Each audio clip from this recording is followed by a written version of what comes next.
사사기 20장 1절부터 16절까지만 함께 읽겠습니다.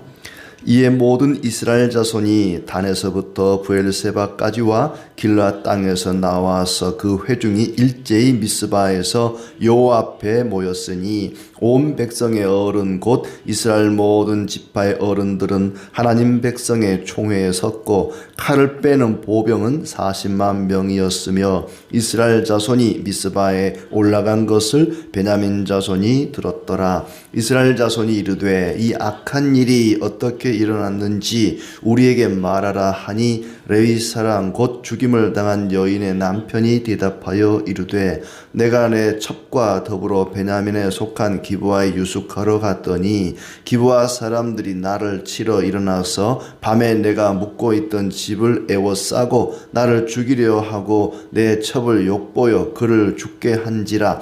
내가 내 첩의 시체를 거두어 쪼개서 이스라엘 기업의 온 땅에 보냈나니 이는 그들이 이스라엘 중에서 음행과 망령된 일을 행하였기 때문이라. 이스라엘 자손들아 너희가 다 여기 있은즉 너희의 의견과 방책을 낼지니라 하니라. 모든 백성이 일제히 일어나 이르되 우리가 한 사람도 자기 장막으로 돌아가지 말며 한 사람도 자기 집으로 들어가지 말고 우리가 이제 기브아 사람에게 이렇게 행하리니 곧 제비를 뽑아서 그들을 치되 우리가 이스라엘 모든 지파 중에서 100명의 10명 1000명의 100명 10,000명의 1000명을 뽑아 그 백성을 위하여 양식을 준비하고 그들에게 베냐민의 기브아에 가서 그 무리가 이스라엘 중에서 망령된 일을 행한 대로 징계하게 하리라 하니라.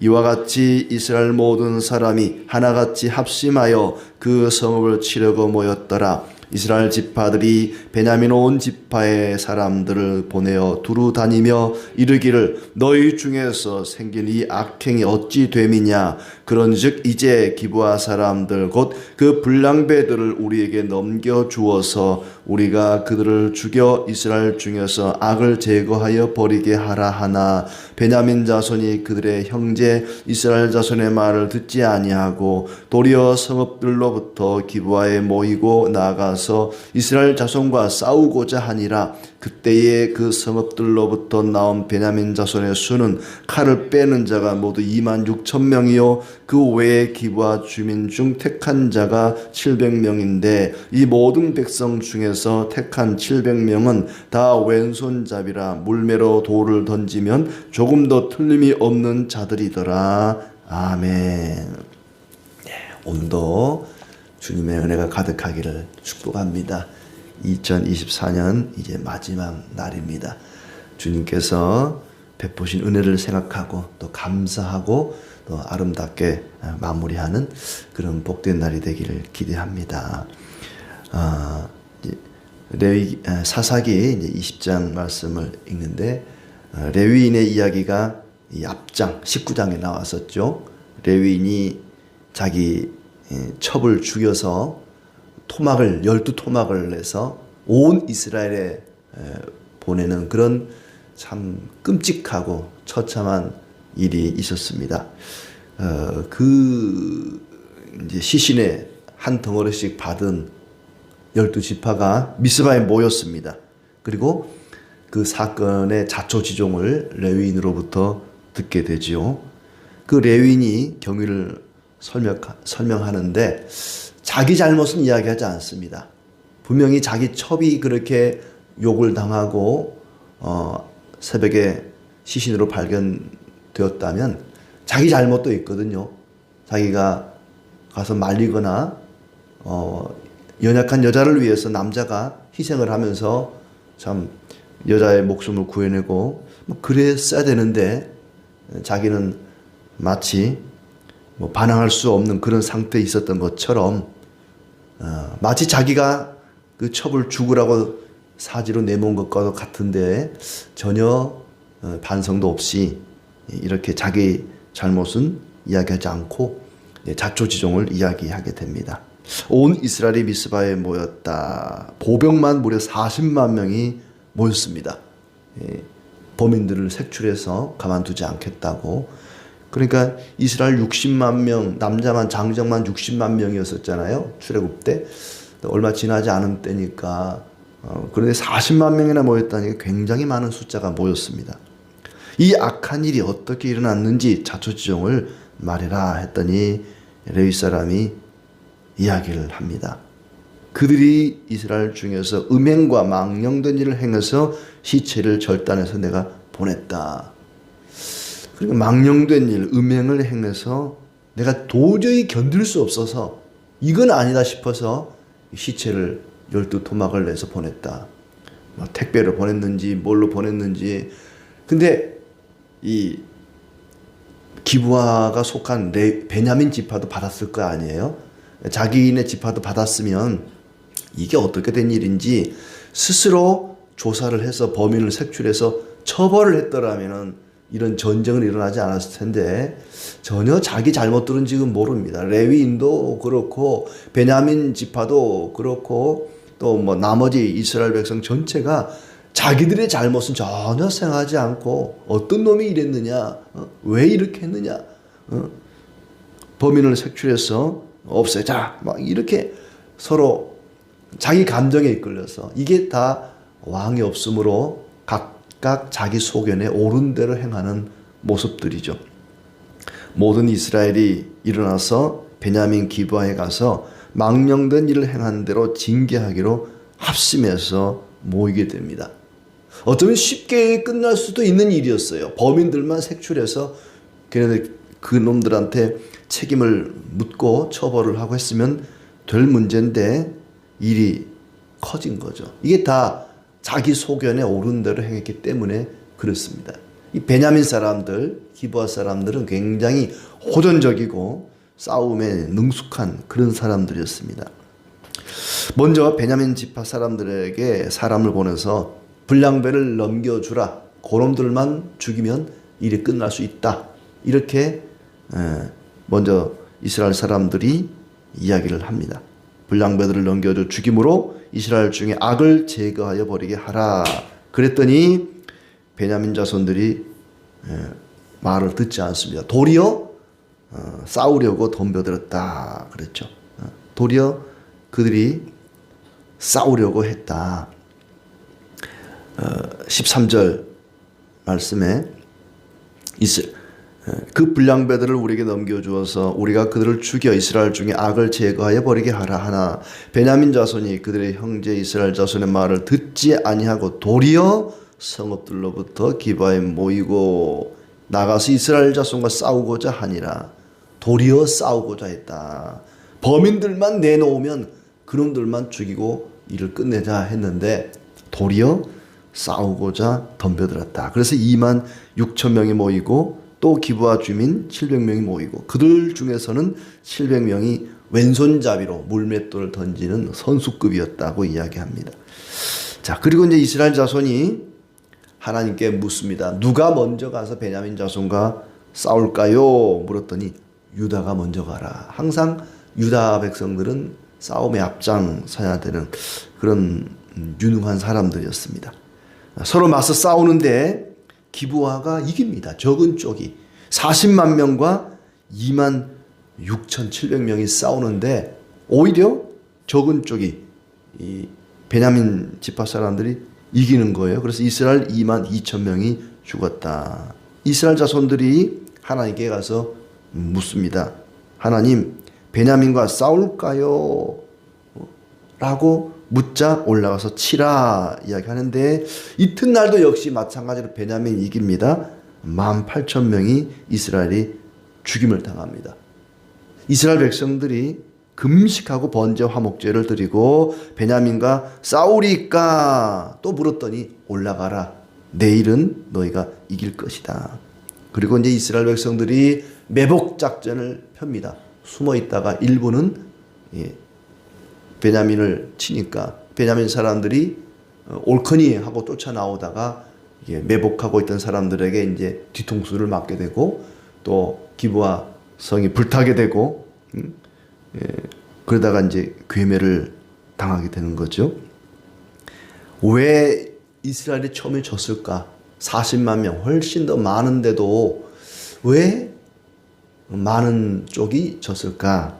그것은 이스라엘 백성들은 사실 베냐민과 싸우고 싶지 않았어요. 같은 편이잖아요. 같은 동족이지 않습니까? 28절에 보시면 아론의 자손 엘라살의 아들 비나스가 그 앞에 모시고 섰더라. 이스라엘 자손이 여쭈기를 우리가 다시 나아가서 내 형제 베냐민 자손과 싸우리까 말리까. 내 형제라고 말합니다. 베냐민을 가리켜. 적군을 향해서 지금 내 형제 베냐민과 싸우리까 말리까. 그래 이스라엘 백성들은 베냐민을 향해 싸우면서도 저들은 우리 형제다. 과연 우리가 저 형제들과 싸워야 되나? 꼭 싸워야만 하는가? 이런 의구심을 가지고 있는 거죠. 그래 제대로 싸우지를 못하고 그냥 당하고만 맙니다. 두 번의 전쟁에서 많은 피해를 입게 되었던 거죠. 하나님께서 싸워라. 내일은 너희가 이기게 될 것이다. 여호와께서 치셨다라고 말합니다. 그리고 이스라엘 자손이 기브아를 불태우고 베냐민을 진멸했다. 진멸이라는 게 뭐예요?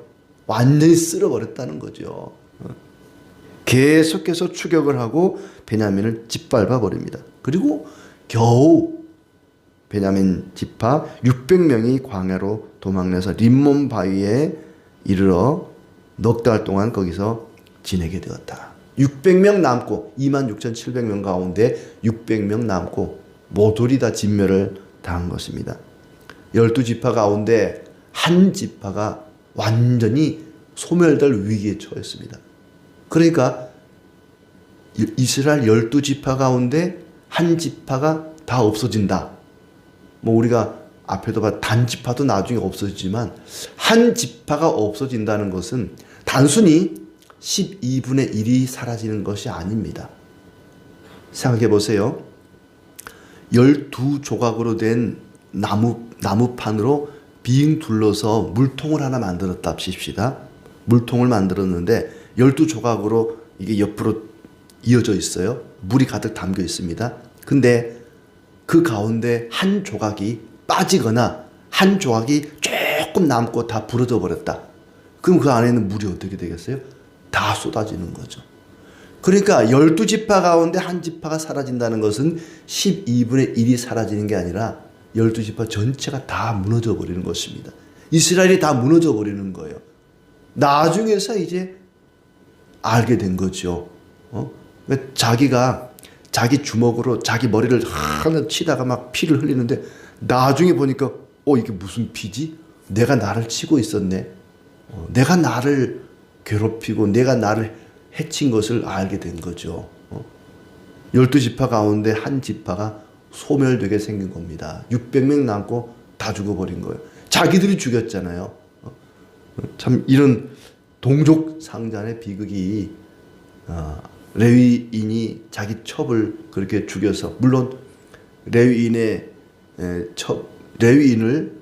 강간하려고 했던 기브아 불량배들로부터 시작된 일이긴 하지만 하여튼 그렇게 큰 일이 아니었는데 쉽게 끝날 수 있었는데 일이 이렇게 커져 버렸습니다. 그 이유가 뭐냐면 하나같이 자기 소견에 옳은 대로 행하였기 때문에 하나님의 소견에 옳은 대로 행하기 위해서 하나님의 뜻을 묻고 하나님의 뜻을 찾고 하나님 어떻게 해야 됩니까? 회개하고 하나님의 은혜를 구하고 하는 그런 과정이 전혀 없습니다. 그냥 자기 감정대로 자기 소견에 자기 생각에 옳은 대로 살고 옳은 대로 행하다 보니까 이런 동족 상잔의 비극이 일어나고 12지파 가운데 한 지파가 소멸될 위기에 처하게 된 것입니다.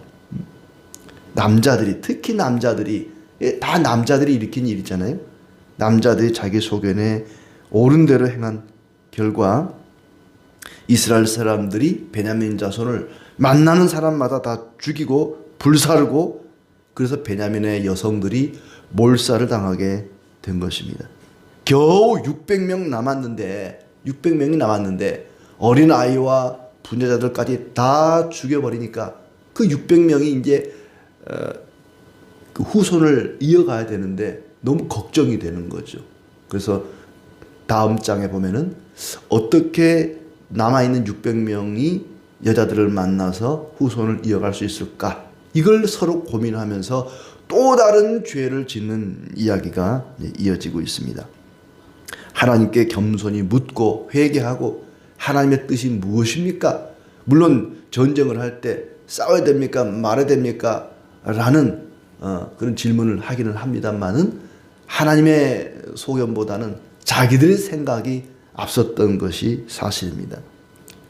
사사기 처음에는 어떻게 시작을 하죠?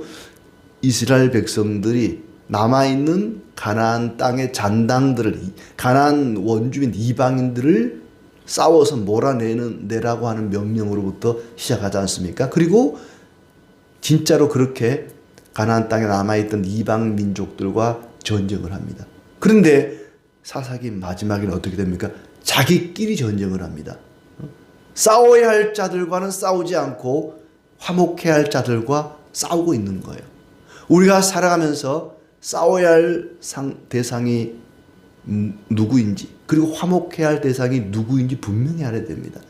싸워야 할 자와 화목하고 화목해야 할 자와 싸우는 그런 일이 지금 이 사사기 마지막 부분에 나오고 있습니다. 우리는 악한 영들과 마귀들과 싸워야 됩니다. 그리고 성도와 하나님 자녀들과는 화목해야 됩니다. 그런데 과연 나는 지난 한 해 동안 싸워야 할 자와 싸우고 화목해야 할 자와 화목하고 왔는지 우리 자신을 돌아봐야 할 것입니다. 그들이 화목해야 할 이스라엘 백성들과 같은 동족끼리, 같은 하나님 자녀들끼리 싸우게 되었습니다. 가나안 백성들을 상대하라고 했는데 그들은 자멸의 길을 간 것입니다. 하나님과 하나님의 법을 버리고 자기 소견에 옳은 대로 행한 결과가 그렇게 형제가 형제를 죽이는 그런 비극이 일어났던 것이죠. 어떻게 하면 우리가 하나님의 소견에 옳은 대로 살아갈 수 있을까? 갈라디아서 5장 16절 말씀에 그 해답이 있습니다. 내가 이르노니 너희는 성령을 따라 행하라. 그리하면 육체의 욕심을 이루지 아니하리라. 성령을 따라 행하면 육체 욕심, 자기 소견에 옳은 대로 사는 삶을 살지 않고 하나님의 소견에 옳은 대로 살아갈 수가 있습니다. 하나님과 하나님의 법을 버리고 자기 소견에 옳은 대로 행한 결과가 그렇게 비극을 가져왔다면 성령을 따라 행한 결과는 우리에게 참된 기쁨과 평안과 거룩함을 이루게 할 것입니다. 오직 성령을 따라 행하는 것만이 자기 소견에 옳은 대로 행하는 것을 극복할 수가 있습니다. 성령으로 거듭난 사람은 내 자존심을 내려놓습니다. 내 생각과 내 욕심을 내려놓습니다.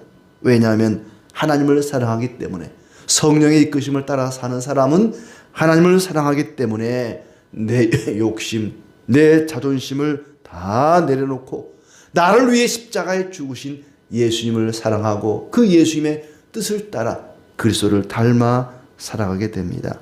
온갖 자기 욕심을 챙기려고 하는, 자기 욕심대로 살려고 하는 인간 군상의 모습이 사사기를 통해서 나타나고 있습니다.